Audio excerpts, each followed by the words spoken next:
खून की प्यास पार्ट 2। और उसके बाद वो जंगल एक बार फिर से सुमन की चीखों से गूंज उठा। लेकिन आज की रात सुमन की चीखों को सुनने वाला वहां पर कोई भी नहीं था।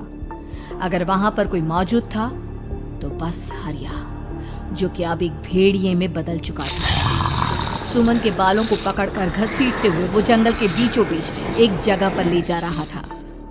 अगली सुबह गांव में। अरे भाई, पता नहीं क्या बात है, अपने गांव का हरिया किसान और उसकी पत्नी सुमन दोनों गायब हैं। दोनों का कोई अता पता नहीं। अरे कैसी बातें कर रहे हो भाई, ये कब हुआ है? अरे पूरे गांव में खबर फैली पड़ी है। कल रात को दोनों खेत की तरफ जा रहे थे, लेकिन लौटकर आए ही नहीं। तो हो सकता है अपने खेत पर होंगे।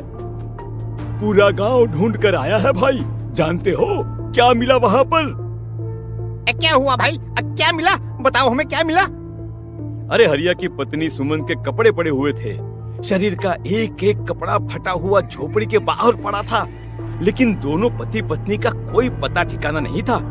अरे भाई, लेकिन उसका जो दोस्त है ना रामू किसान, उससे पता करके आते हैं ना। अब तक तो दोनों साथ ही खेत पर जाया करते थे। हाँ, हमें उसके घर जाना चाहिए भाई। चलो चलो वहाँ चलते हैं, चलो।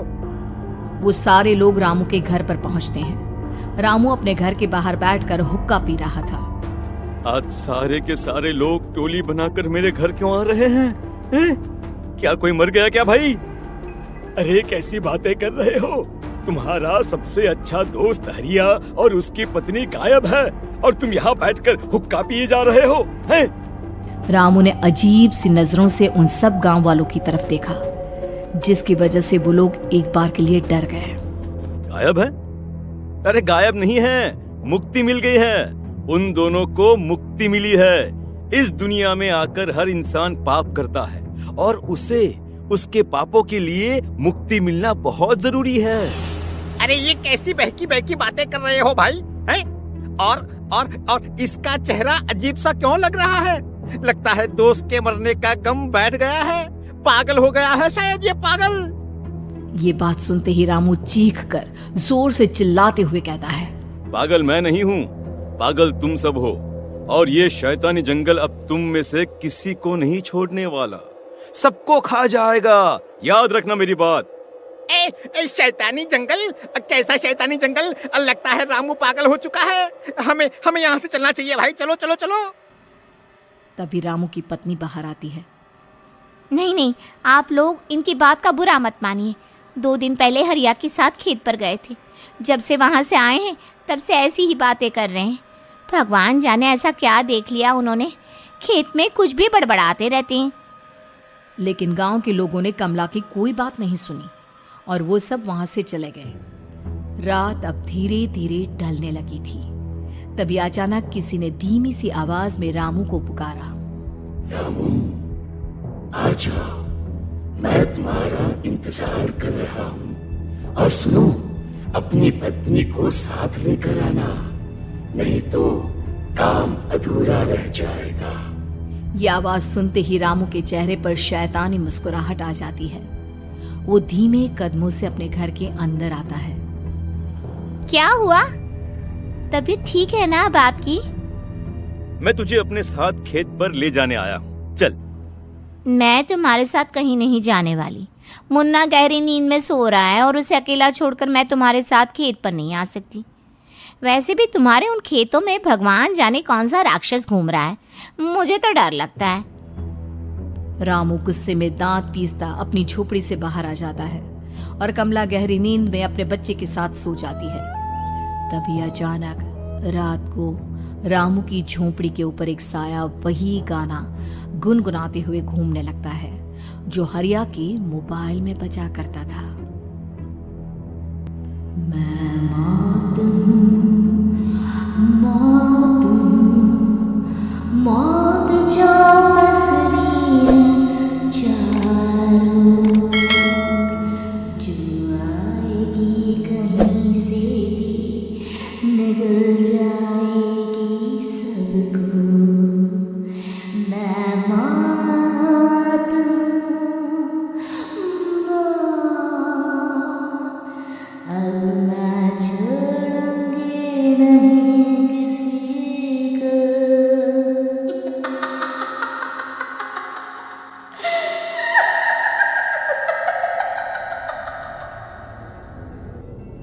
ये आवाज सुनकर रामू की पत्नी कमला की आंख खुलती है और वो देखती है कि उसका मुन्ना अपनी जगह से गायब था।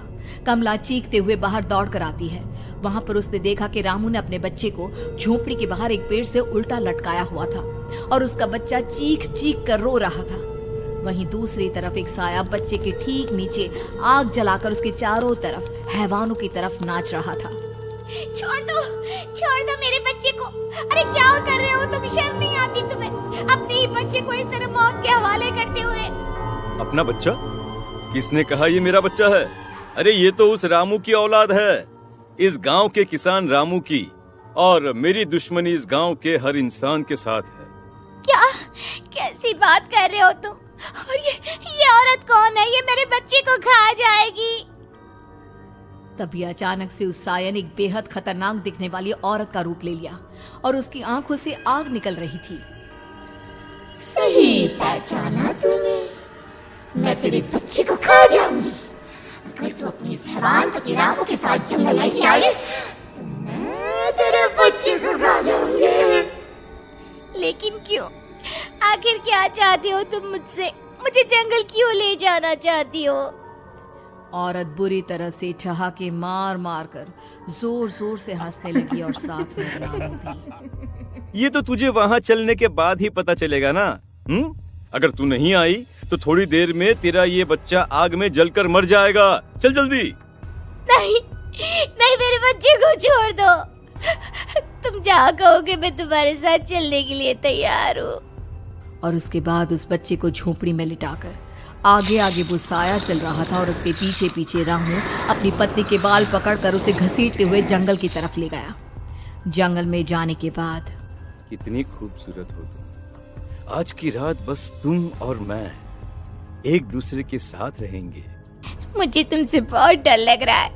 तुम्हें क्या हो गया है? तुम तो बिल्कुल ठीक थे। वो होगा जो हमारे बीच होना चाहिए।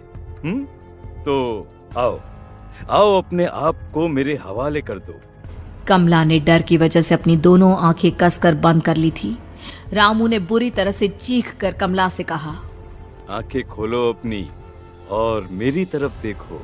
कमला ने जैसे ही अपनी आंखें खोली उसने देखा कि रामू एक खतरनाक खूनी हैवान में बदल चुका था।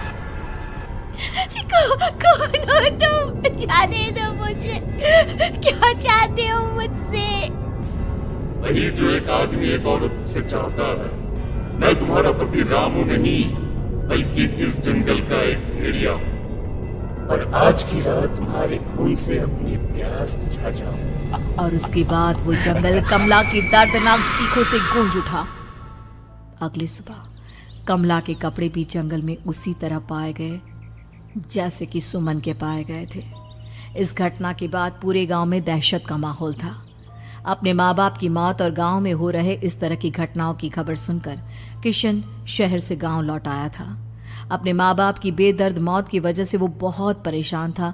तभी अचानक उसे अपने घर में खाट के नीचे पड़ा हुआ वो मोबाइल फोन मिला जो उसने अपने पापा हरिया को गिफ्ट किया था। अरे कितने प्यार से पापा के लिए मोबाइल फोन लेकर आया था। इसे एक दिन भी काम में नहीं ले पाए। और आखिर कौन है जो गांव में इस तरह की हत्याएं कर रहा है? क्या है इन सब के पीछे? क्या है? मुझे पता करना ही होगा, वरना एक दिन पूरा का पूरा गांव खाली हो जाएगा। इस गांव में एक भी जिंदा इंसान नहीं बचेगा। गांव के लोगों की मदद करने के इरादे से किशन अपने गांव से दूर एक दूसरे गांव में बहुत बड़े तांत्रिक के पास मिलने के लिए गया।